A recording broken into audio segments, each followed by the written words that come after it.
ನಮಸ್ತೆ ನನ್ನ ಯೂಟ್ಯೂಬ್ ಚಾನಲ್ಗೆ ಎಲ್ಲರೂ ಹೇಗಿದ್ದೀರಾ? ನಾನು ಚೆನ್ನಾಗಿದ್ದೀನಿ, ನೀವು ಚೆನ್ನಾಗಿದ್ದೀರಾ ಅಂದ್ಕೊಂಡಿದ್ದೀನಿ. ನಾನಿವತ್ತು ನಿಮ್ಮ ಜೊತೆ ಒಂದು ವಿಷಯನ ಶೇರ್ ಮಾಡಬೇಕು ಅಂದ್ಕೊಂಡಿದ್ದೀನಿ. ಅದೇನು ಅಂತ ನಾನು ಮುಂದೆ ಹೋಗ್ತಾ ಹೋಗ್ತಾ ಹೇಳ್ತೀನಿ. ನಾನು ಫಸ್ಟ್ ಏನು ಕೆಲಸ ಮಾಡ್ತಿದ್ದೆ, ಆಮೇಲೆ ಏನು ಕೆಲಸ ಮಾಡಿದೆ, ಆಮೇಲೆ ಅಂತ ನಾನು ಹೇಳ್ತೀನಿ. ನನ್ನ ಕೆಲಸದ ಬಗ್ಗೆ ಹೇಳ್ತೀನಿ. ಮೊದಲು ನಾನು ಇಲ್ಲಿಗೆ ಬಂದಾಗ, ನನ್ನ ಮಗ ಇಬ್ಬರು ಇಲ್ಲಿಗೆ ಬಂದಾಗ ಯೂನಿವರ್ಸಿಟಿಲಿ ನಾನು ಕೆಲಸ ಮಾಡ್ತಾಯಿದ್ದೆ ಒಂದು ಮನೆಯಲ್ಲಿ. ಅಲ್ಲಿ ಮೇಲ್ಗಡೆ PG, ಕೆಳಗಡೆ ಮನೆ, ಎರಡು ಕೆಲಸನೂ ಮಾಡ್ತಾಯಿದ್ದೆ. ಅವ್ರು ಸ್ವಲ್ಪ ಅಲ್ಲಿ ಮಾಡ್ತಾ ಮಾಡ್ತಾ ನನಗೆ ಸ್ವಲ್ಪ ಸಖತ್ತು ಚಿಕ್ಕಪಟ್ಟೆ ಸಾಕಾಗ್ಬಿಡೋದು. ಆಮೇಲೆ ಬೆಳಗ್ಗೆ 7ರಿಂದ ಮಧ್ಯಾಹ್ನ 2ರವರೆಗೂ ನಾನು ಮಾಡ್ತಾನೇ ಇರಬೇಕಾಯಿತು ಕೆಲಸ. ಅವ್ರು ಬೇಗ ಕಳಿಸ್ತಿರ್ಲಿಲ್ಲ ಓನರು. ಆಮೇಲೆ ಆ ಕೆಲಸ ಈ ಕೆಲಸ ಅಂತ ಕೆಲಸ ಜಾಸ್ತಿ ಇತ್ತು. ಅದಕ್ಕೋಸ್ಕರ ನಾನು ಮಾಡ್ತಾನೇ ಇದ್ದೆ. ಇನ್ನೇನು ಮಾಡೋದು, ನಮಗೆ ವಿಧಿ ಇಲ್ಲ ಅಂತ ನಾನು ಮಾಡ್ತಿದ್ದೆ. ಆಮೇಲೆ ಯಾರೋ ನಮ್ಮ ಫ್ರೆಂಡ್ ಒಬ್ಬರು, ನೀನೊಂದು ಟೀ ಅಂಗಡಿ ಮಾಡಮ್ಮ ನೋಡೋಣ ಅಂತ ಹೇಳಿದ್ರು. ನಮಗೆ ಗೊತ್ತಿರೋರೇ ಒಬ್ಬರು ಹಂಗಂದ್ರು. ನನಗೆ ಬೇಗ ಇದಾಗಲಿಲ್ಲ. ಯಾಕಂದರೆ ನನಗೆ ಬೇಜಾರಾಯಿತು. ಯಾಕಂದರೆ ಟೀ ಅಂಗಡಿ ಹೆಂಗಪ್ಪ ಅಂದ್ಬಿಟ್ಟು. ಆಮೇಲೆ ಅವ್ರು ಬೇರೆ ಟಾರ್ಚರ್ ಕೊಟ್ಟರು.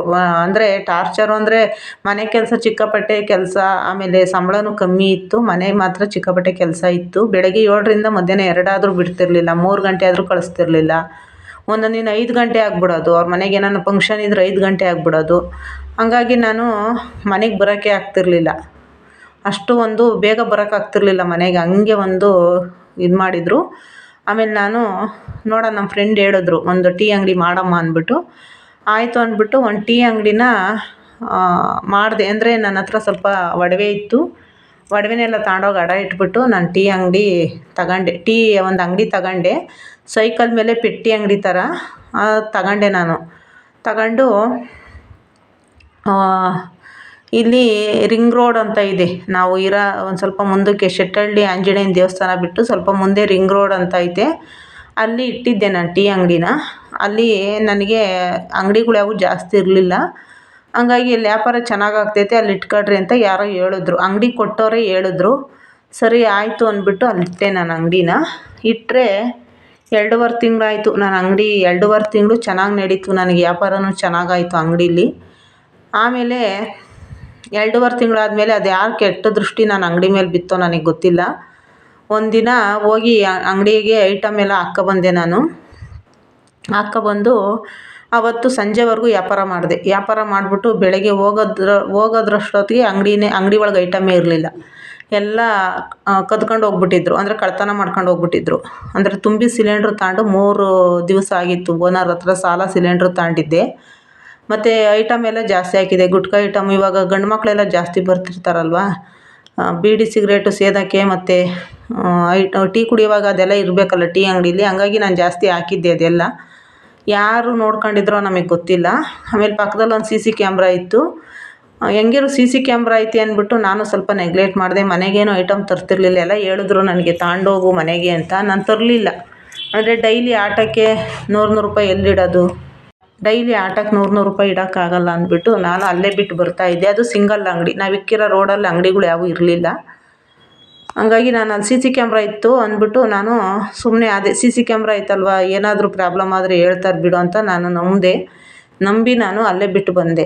ಅವತ್ತು ನೈಟು ಬೆಳಗ್ಗೆ ಹೋದರೆ ಅಂಗಡಿಯಾಗೆ ಐಟಮ್ ಏನೂ ಇರಲಿಲ್ಲ, ಎಲ್ಲ ಎತ್ತಿಬಿಟ್ಟಿದ್ರು. ಒಂದೇ ಒಂದು ಸ್ವಲ್ಪನೂ ಐಟಮ್ ಬಿಟ್ಟಿರಲಿಲ್ಲ.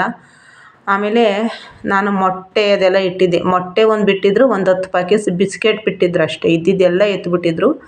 ನಾನು ಅಲ್ಲಿಗೆ 20,000 ರೂಪಾಯಿ ಬಂಡವಾಳ ಹಾಕಿದ್ದೆ ಅಂಗಡಿಗೆಲ್ಲ. ಅದಕ್ಕೆ ಫಸ್ಟು ಹಾಕಿದ್ದೆ, ಆಮೇಲೆ ಒಂದು 20,000 ರೂಪಾಯಿ ಸಾಲ ಮಾಡಿ ಬಂಡವಾಳ ಹಾಕಿದ್ದೆ. ಅಷ್ಟು ಐಟಮು ಎತ್ತಿಬಿಟ್ರು, 20,000 ರೂಪಾಯಿ ಐಟಮು ಎತ್ತಿಬಿಟ್ರು. ಆಮೇಲೆ ಸಿಲಿಂಡ್ರು ಹೋಗ್ಬಿಡ್ತು. ಅಂಗಡಿ ಒಂದು ನಿಲ್ಲಿಸಿದ್ರು ಅಷ್ಟೇ, ಸ್ಟೌವು ಮತ್ತು ಅಂಗಡಿ 2 ನಿಲ್ಲಿಸಿದ್ರು. ಇನ್ನು ಇದ್ದಿದ್ದೆಲ್ಲ ಎತ್ಕೊಂಡು ಹೋಗ್ಬಿಟ್ರು. ತುಂಬ ಅಂದರೆ ತುಂಬ ಬೇಜಾರಾಗೋಯ್ತು ನನಗೆ. ನಾನು ವೀಡಿಯೋದಲ್ಲಿ ಹಾಕಿರ್ತೀನಿ ಫೋಟೋನ, ನೋಡ್ಕೊಳ್ಳಿ. ಯಾಕಂದರೆ ಅಲ್ಲಿಗೆ ಹೋಗಲಿಲ್ಲ ನಾನು. ಅಂಗಡಿ ಹತ್ರ ಹೋಗ್ಬಿಟ್ರೆ ನನಗೆ ಸ್ವಲ್ಪ ಬೇಜಾರಾಗ್ಬಿಡುತ್ತೆ. ಯಾಕಂದರೆ ನಾನು ಮನೆ ಕೆಲಸ ಮಾಡೋಕ್ಕಾಗಲ್ಲ ಅಂದ್ಬಿಟ್ಟು ನಾನು ಅಂಗಡಿ ಹಾಕ್ಕೊಂಡಿದ್ದು. ಅದಕ್ಕೂ ಜನ ಈ ಥರ ಮಾಡಿಬಿಟ್ರು. ತುಂಬ ಅಂದರೆ ತುಂಬ ಬೇಜಾರಾಗೋಯ್ತು. ನಾವೇನೇ ಒಂದು ಮಾಡೋಕ್ಕೋದ್ರೂ ಯಾಕೋ ನಮಗೆ ಅದೃಷ್ಟನೇ ಇಲ್ಲ. ಅದಕ್ಕೆ ನಾನು ಅಂಗಡಿನ ಆಮೇಲೆ ಅಲ್ಲಿ ಅಂಗಡಿ ಆ ಥರ ಆದಮೇಲೆ ಒಂದು 3 ದಿವಸ ಏನು ಮಾಡಬೇಕು ಅಂತಲೇ ಗೊತ್ತಾಗಲಿಲ್ಲ. ಅಂಗಡಿ ತಗೊಂಡೋಗ್ಬಿಟ್ಟು ಯಾವುದೋ ಒಂದು ಕಲ್ಲಿಂದು ಒಂದು ಶೆಡ್ ಇತ್ತು, ಅದರೊಳಗೆ ಹಾಕ್ಬಿಟ್ಟು ಬಂದಿದ್ವಿ ಅಂಗಡಿನ. ಇನ್ನು ಅಂಗಡಿನ ಯಾರಾನ ಎತ್ಕೊಂಡು ಹೋಗ್ಬಿಡ್ತಾರೆ ಅಂದ್ಬಿಟ್ಟು ತಗೊಂಡೋಗಿ ಹಾಕ್ಬಿಟ್ಟು ಬಂದಿದ್ವಿ. ಅವರು ನೈಟ್ ಅವ್ರಿಗೆ ಅದೇನಾಯ್ತು ಕಲ್ಲಿನ ಶೆಡ್ನವ್ರಿಗೆ ನೈಟ್ ತಂದ್ಬಿಟ್ಟು ರೋಡಿಗೆ ಬಿಸಾಡ್ಬಿಟ್ಟಿದ್ರು, ಅಂಗಡಿನ ರೋಡಿಗೆ ತಂದು ನಿಲ್ಲಿಸ್ಬಿಟ್ಟಿದ್ರು ನೈಟು. ನಾವು ಇವತ್ತು ತಗೊಂಡೋಗಿ ಹಾಕಿದ್ದು ಒಂದು ವಾರ ಇಟ್ಕೊಂಡಿದ್ರು ಅಷ್ಟೇ ಅಂಗಡಿನ, ಆಮೇಲೆ ತಂದುಬಿಟ್ಟು ರೋಡಿಗೆ ಹಾಕ್ಬಿಟ್ಟಿದ್ರು.